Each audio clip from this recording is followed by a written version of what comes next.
My uncle, John Kennedy, he realized early on that the purpose of the CIA and the intelligence apparatus was to create constant pipeline of new wars. Eisenhower, who was the outgoing president, gave what is probably the most important speech in American history, which was, where he warned against the military-industrial complex. I was at my uncle's inauguration. I was in Washington that day. A 6-year-old boy. And 2 months later, the military and intelligence came to him and said, we got to invade Cuba.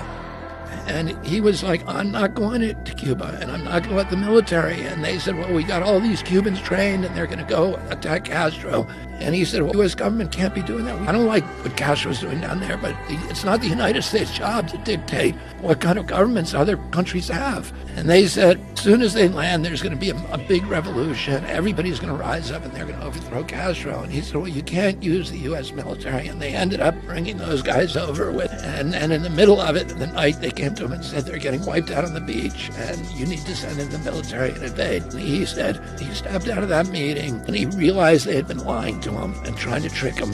And he said, I want to take the CIA and shatter it into 1,000 pieces and scatter it to the winds. For the next 1,000 days of his presidency, he was at war with his military and intelligence apparatus. They tried to get him to go into Laos. He said no.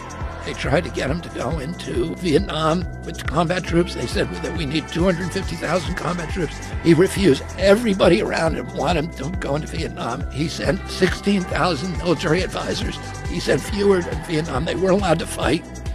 Many of them did. They both violated the rules of engagement.